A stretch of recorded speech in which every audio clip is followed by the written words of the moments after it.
Hi guys, Jordan from B&B Campers. Just going to do your handover video on your Swift Lifestyle 530 LP. So at the back of the van we've got the Lifestyle sticker there and the bike rack just in front of that, along with your fridge vents just here. If you've got the fridge lit up on gas, you will feel a little bit of warm air coming out through the top right hand side of this top cover there, and if you open these two up they'll give you access to the back of the fridge. Obviously you've got your double step here. It's quite a high entrance, so you have to have a double step there working nicely with the button.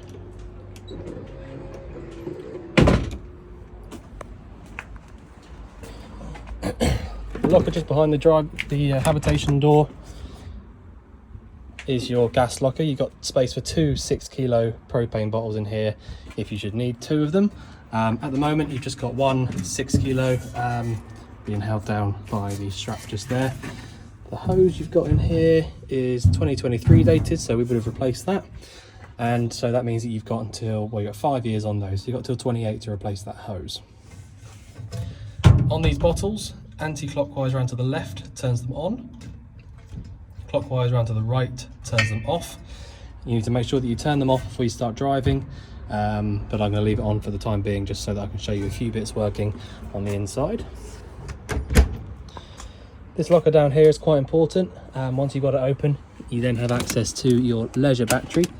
The cover for that does quite literally just sit over here and then just get strapped down with those two, but if you ever needed any access to that, that's where it is, nice and easy. So if I just put that back over, easy as that, there you go. So that's where your leisure battery sits, just in case you ever wondered. What's going wrong there then? It's getting stuck in there. Right. Diesel filling point just behind this little cover in here, and you will need your ignition key to open that up. Bonnet release handle is this one just inside the passenger door. You can swivel both of these front seats around, so pulling on this little handle here allows the seat to swivel just like that, exactly the same on the other side. Sometimes you will need to move the seats around a little bit to get them to go all the way around. And just before I forget, just down there behind the driver's seat is your fuse box, so they will have a corresponding number and a little symbol on them, each one telling you what it's for and what size it should be. So that is what that is down there if you ever wondered. So we go under the bonnet now. So you've got your chassis plate just here. You've got 3 ton written on the gross weight on there. Your engine battery on this particular chassis sits under the floor in the cab, so if you ever needed to jump start the vehicle, you've got the positive terminal just here and your earthing point or your negative terminal just there. They look all greasy just to stop it from rusting up basically, so that's actually a good thing. Oil filler cap is this one just here at the top of the engine. You can just see in there nice and clean. And your oil dipstick is this one just here. Engine coolant, power steering fluid, and your washer fluid, and then your brake fluid attached to the servo just behind it. Not a huge amount of show inside the driver's doors on these motorhomes, to be honest. They are pretty straightforward sort of bits of kit. You've got your 5-speed manual gearbox. Lights and indicators are on this left hand stalk. Lights are just by turning it like that. Washers and wipers are on the right hand side, and the only other thing really is that you've got your electronic adjusting mirrors, so you can choose which mirror you want to move and then move it around. Electric windows, and you can lock and unlock the cab from just here. So that is about it really. Freshwater inlet point is this one just here. Your boiler vent is this one here that says Truma on it. You do have to make sure that you take this little cover off here before you start lighting it up on gas or anything. So to put that back on, hook it over the top bits and then just give it a little tap. and that'll put it on just there. To take it off, push in with your thumb just about here, and then pull on this little piece at the bottom. Your hookup point, this looks like a new one to me, so that's where you put your hookup cable in, and that'll give you access to any 240 volt appliances inside the vehicle. Waste drain off point is that one just there, and you can see I can isolate that just literally by turning it whichever way it turns. So yeah, that way, like that. That'll isolate the wastewater. So for the time being, I'm going to leave that open just so we can drain it all out. And I have forgotten to unlock your toilet cassette locker, so I'll show you that at the end. So if I just jump in the cab and go on round. So I'm trying not to make it messy because we have had it completely cleaned. Okay, so I'll tell you what I'll do. I'll show you that toilet cassette now, because I've got no doubt in my mind that I will forget to do that. So let's just do that now quickly. So the cassette locker is really simple. You've got this standard key just here, which will unlock the bottom button there. So now that you can push that in, you need to push them both in at the same time, top and bottom, and that will allow you to open this up. So really simple. You've got a freshwater flush, so you haven't got to worry about any separate flush fluids to fill up. Lift up on the yellow tab there to release the actual toilet cassette, but again, just my luck, the toilet cassette is actually locked in place on the inside, which I was going to show you when we got inside. But so basically, once you pulled this out by lifting up on the yellow tab and pulling it out, you can twist this piece around and empty it out from here. So that's your way to empty it out, and you'll notice here you can fill this back up again with your blue fluid, put it back in there and screw it back on. The only other thing you need to know is that when you are physically emptying it out, there's a little yellow button at the back which you need to hold down whilst you're emptying. Other than that, that's about it. So, do the more exciting part now, get on the inside. So, first thing you'll see is above your head when you walk into the van. So you've got your control panel up here. So the control panel is really simple to use. All you have to actually do is press the on switch there, which will then bring up this main screen, and then you can flick through with this little tick button. You can then flick through and see various things. So you can see your fresh and wastewater levels, leisure battery and engine battery voltages, the amount of amps that are being drawn via certain batteries. So that's looking at the ampage going through the leisure battery at the moment, which is good. And that's that. All right, this little light here will come on if your hookup wants to be switched over from leisure battery to engine battery. So you shouldn't really ever press that button for any reason. There's no real need to do that unless your engine battery's flat and you don't have a charger. All of the ones on the right just here are all to do with your lights. So this one at the bottom is a main lights on and off switch. So if I press that, every single light in the van, apart from this one just here, should go off. And the reason this one here doesn't tend to go off is because that's your entry light, which is probably powered by a button near to here somewhere. All right, so main lights on and off switch. You've then got, what's that one? The lights there for the either side of the skylight. You then got, not sure which one that one is. It could be the spot lamps underneath. But basically, they're all just light switches, and the top one is for your awning light. Okay, so basically, just have a little go with that. Make sure that you sort of get to grips with, you know, which button does what. But essentially, just go through and make sure that you can choose which ones you do and don't want on. These three just here sometimes get people a little bit confused. So you've got on your heating system, you've got, just turn that on. You've got a blown air heater, so that you can get heating blowing out through these little vents. Now to get that to actually work, I'll show you how to use it on the top of the heater in a minute, but to actually allow that to turn on, you need to press this button just here. Once you've pressed that button just there, you'll get this little symbol in here come on, and that will then allow you to use that. The one below that is the one that you have to press in order for you to use the water heater. Okay, so in all honesty, I'm not sure why Swift decided to go for this, meaning that you can turn it on and off from here. I suppose it just means that you could, if you wanted to, leave the fan in the on position and the heater in the on position and just use these buttons here to turn them on and off. But you know, in my opinion, it's easier just to, if you just forgot about these, you could just use these manually. But there you go, that's what that's for. So turn these two on here in order to use either the boiler on gas or the heating on the fan there. Okay, the next one up, you don't have to worry about that. That's for your fridge.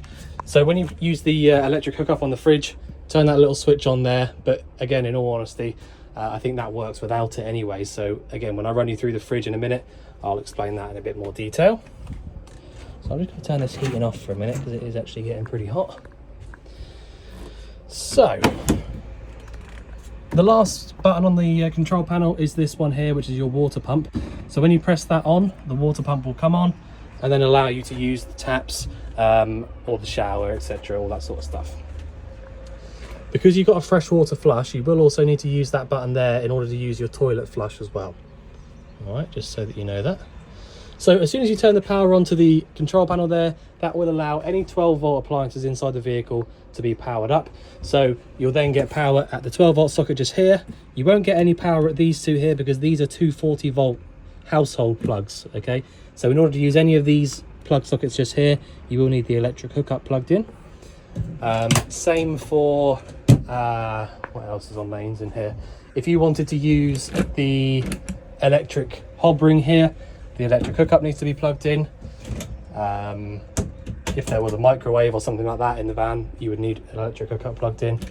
Also, these particular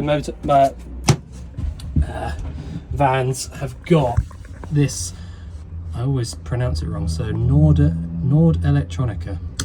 So this is basically your kind of, it's almost like a power supply unit.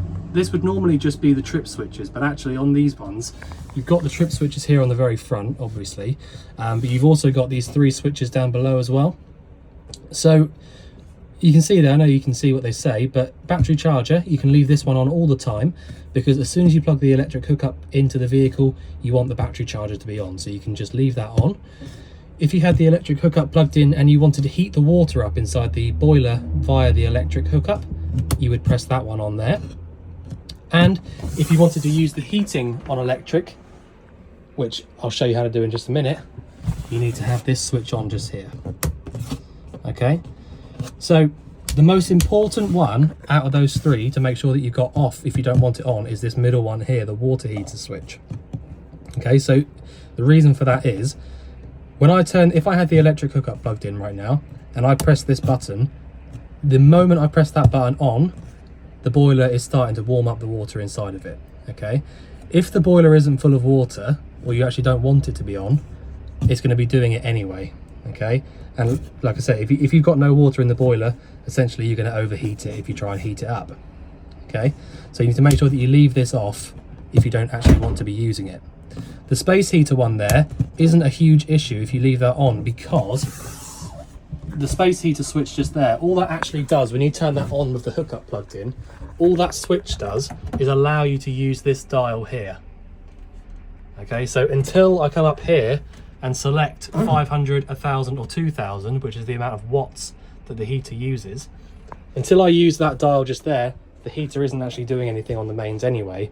But like I said, this is just literally an isolator for the switch above the control, next to the control panel, which I'll show you in just a second. So on that subject, if we had the if we wanted to use the heating, you can either use the heating on 240 volts, so electric, or via the gas. All right, so at the moment the only way I can use the heating is on gas because I haven't got the electric hookup plugged in. So now if we imagine that I have got the electric hookup plugged in, I would press this button, well, assuming I wanted to use it on the mains, I would press this button on here that says space heater, and then I would go to the dial that I just said about, one here that just says ultra heat on it. I would then select either 500 or 1000 I personally wouldn't advise you to use 2000 because it uses far too many amps. For if you're on a campsite, you'd be pretty much maxing out as soon as you use 2000. So either 500 or 1000, and then just leave this little dial between sort of 5 and 7. As soon as you do that and the green light comes on it and it stays on, the heater down here is essentially just heating up on the mains, and you'll start to get heat coming out. All right, so that's how you would use it on the electric hookup. So I would then go off in there once I was finished, and that's that. If I didn't have the electric hookup plugged in, like I don't at the moment, I would have to come down here to the actual heater itself and then look to the right hand side just here. So you can see we've got a scale 1 through to 10 and a piezo igniter. So a piezo igniter, you've got the exact same thing on the fridge.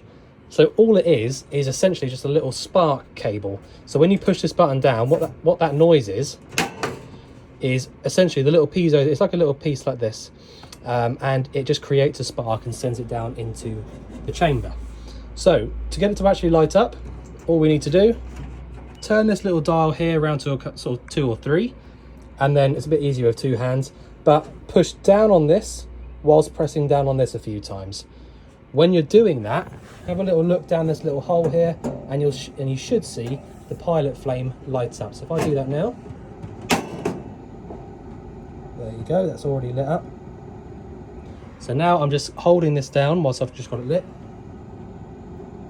I'm now going to let go of it, so let it go up like that, and then because it's already been on a little bit, I'm going to turn this around to about 8 or 9. All right, so if you watch what happens when I do that,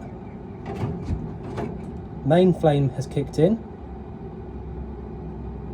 and that's it. Now that's on full power, and you can leave that to do its thing. If you haven't used the heater for a while and it's completely cold, you might find that when you first light it up, you might need to hold this button in for a little bit just to allow the pilot flame to really warm it up before it will stay lit when you lift it up and turn it around. That is completely normal. That's not just this fan, it's pretty much all of these heaters. So you might just need to try it a few times before it's heated up enough to actually stay on. But for the moment, you can see there that is working really nicely. And also, the more that you use this, the less orange that little flame down there will be. There's not really a huge amount you can do about that apart from use it up a bit more. You can clean the burners out, but it's just a bit of a faff, to be honest, to do that. But if you just use this over and over and over again, that will just get more and more blue, and eventually you just get a really lovely blue flame. Okay, so that is how you do that. That's how you light it up on the gas, and that's also how you use it on the mains. As I said, for the control panel there, you have got the switches there to allow this heater to work on the fan. So if you just want me to, I'll just turn this off for the moment because I don't actually want it on. So that's off now. No more flame in there. If I want to turn the fan off just sort of manually, pull the little switch there to the middle and that turns the fan off altogether. But if you did just want to use it on that switch up there, you can leave that in the on position like that. So for example, if I've left the fan's now on because I've just turned it back on there, I can then come to this switch just here, turn that one off, and now the fan's gone off. If I turn that one back on, well, just give it a second. It normally takes a few seconds to actually turn itself back on again. There you go. So that's come back on. All right, so I am actually going to turn that off manually just for a minute, just because I just like to do that normally. So that is that. So assuming you've got so we're talking about the boiler now, the water heating. Assuming you've got this little button on here, this little light on here, you can then, and also assuming, I'm trying not to rush through this, by the way, there's lots to talk about. Also assuming that you've got the cover off the vent on the outside, you can come up to the boiler dial and turn it just round to the round to the right once, sorry, and then select your temperature between 30 and 70. Okay, so right now the boiler's lit up on gas and it's going to get to 65 degrees before it turns itself off. Okay, so that's how you heat the water up via the gas. The other thing I will mention is that you do need to make sure that the boiler's full of water before you try and light it up, and that's because of what I was just saying in there. If you light the boiler up and there's no water inside of it, essentially you're going to be heating up nothing. and boilers and kettles and things like that really don't like that, obviously, because you know their whole job is to heat something up, and if there's nothing there, it will just overheat. So you need to make sure that your boiler is actually full of water, and the way that you do that is by turning your pump on. Just come to the tap and pull the water through. So you've got a little bit of air there in the system. There you go. So it's just getting rid of a few little bits of air. But basically, as soon as the water starts coming out like it is right now, so those little tiny coughs are okay. It's only if there's no water coming out at all, really. So I can be sure now the boiler has absolutely 100% got water inside of it, and we can use the heating, we can use the boiler to heat the water up. And finish with the pump, so I'm going to turn it off. And that's that. So hopefully that made sense. The reason that works, the reason that proves to you that the boiler's full, if I just explain. So, like I was saying, you've got a freshwater tank and a wastewater tank, because you can go through and you can see how much is in each one. Now the freshwater side of things, so the cold water side on the tap, draws water directly from the tank through the pump and to the tap. All right, so that's all it does. That's all the freshwater side does. Whereas the hot water side of it gets drawn up from the same tank through the pump and then through the boiler and then to the tap. So if you use that pump there and no water comes through at all to the tap, it usually means that there's not enough water in the boiler yet. So it just fills the boiler up first and then it allows water to come through to the tap. So if you see water at the tap just there, when you pull the hot side, you can be assured that there's water in the boiler and you can go ahead and use it. So that is that. Hopefully that makes sense. Right, so that's those two bits up there. Sorry, before I change subject again. So on the same subject as the boiler, if you did want to, I should have explained that as well, really. The reason the boiler might actually be empty, or there might not be any water inside of it, is the little yellow lever just down there that's underneath that brown pipe. Where it is at the moment, where it's laying flat, means that whatever water goes to it will stay inside of it. So that's it in its closed position, and it won't allow any water to come out onto the floor. Whereas if I lifted it up, so it's facing vertical, so it's upright, all the water from inside the boiler will drain out onto the floor. The only reason you should ever need to do that is if you were going to come up to winter, for example. If it was going up to winter months and you thought, right, I'm not going to be using the van for the next few months, and it's going to be really, really cold, you should really drain the boiler out from that little handle there in order to stop the water from freezing inside of it. So, water expands as it freezes, and if any of these pipes are sort of pressurized with water and they freeze, especially the boiler, inside the boiler it's pressurized 10 litres. If that freezes up, it will break, it will start leaking. And so just by draining it out from there is the best thing to do as often as you can if you know it's going to be really, really cold. Okay, so that is that. So the next thing is the fridge. Now the fridge is super simple on this particular model. So really reliable fridge, this one as well, so it's a Dometic. So you've got 3 different ways that you can use these fridges, which is why they call it a 3-way fridge. At the moment, I've got the fridge lit up on gas, and I can tell that by the fact that this little hand is down here at the bottom, and also that my little orange bar there is up in the green. So if I turn this off now, if I turn this back here to the 12-volt symbol, if you watch what happens,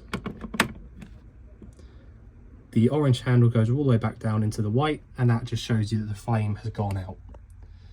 Okay, so if I run you through how it works, if I had an electric hookup plugged into the van, I personally would have it just here on the electric hookup symbol. After about 2 or 3 hours, the fridge will get cold, and that's absolutely all you have to do. You haven't got to worry about any of this stuff over here. You just turn it there with the hookup plugged in, and the fridge will get cold. All right. The next one is if your engine was running and you were driving the vehicle, you need to have it here on this little 12-volt symbol. And again, not trying to bore you, but the reason that works is you've got something called a split charger or a split relay. It's the same thing, it's just called different things. So what that means is that when your engine is running, the alternator is sending power from the engine physically running via the belt to the alternator and then charging up your engine battery. All right, so that's like any alternator charging up when you're running, engine battery. So that's how the car, any car or van, runs and stays running. But with a motorhome, you've also got, between these two, you've got another wire that splits off to the leisure battery as well, and the fridge. So that when your engine's physically running, your alternator's actually charging up the leisure battery and it's sending a power signal to the fridge so that you can keep the fridge cold whilst you're driving on this one here. All right, so that's that. You do need to pre-cool the fridge before you use that one though, I will say. So this one here only really holds whatever temperature you've already got inside the fridge. Okay, and the last one, as I was saying, is the gas. So once you turn it down to here, you do still need to actually physically light it up. And the way that you do that is you press in on this one just here, whilst pressing in on your piezo igniter. And whilst you're doing that, watch the scale on the right. So I push in. So I can see there, it's already moving up. Hold on to it. As soon as it hits over into that green, I'll let go of it. Still going up. So that is now lit. And if I wanted to double check that, I could go around to the back of the fridge and put my hand over that little vent that I showed you, and you should feel some nice warm air coming out of that. But if that little bar there is going up into the green, I can guarantee you that it's definitely working. The reason that is, it's actually a mechanical thing that actually starts that from going up. So that won't be able to go up unless it's got a flame on, on the actual thermocouple. So that's how that works. So the gas and the mains hookup are the only two ways that we'll get the fridge cold by themselves. The gas will take the same amount of time, roughly 2 or 3 hours, to get the fridge cold.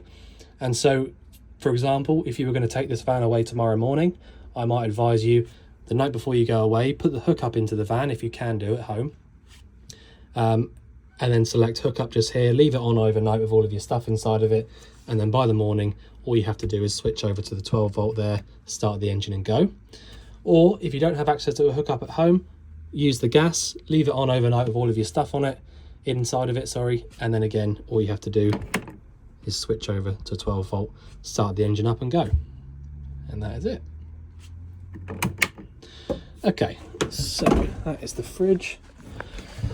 Being a British built vehicle, you do tend to get these nice big range cookers as well, which is good. So really simple how these work as well. As I said, you do need the electric hookup plugged in order to use this electric hot ring. And that is just by turning this dial over here on the left hand side. Otherwise, you've got 3 burners at the top, bottom left burner, bottom right burner, top right. To light any of these up, you do need to hold the ignition switch down whilst you're turning them, obviously. The grill has to have the door open in order to use it as well, and that's from this one just here with the same ignition. And the oven is this one just here, also using the same ignition switch. So that's all that, all nice and clean and tidy. You've got a couple of gas isolators in this lower cupboard here.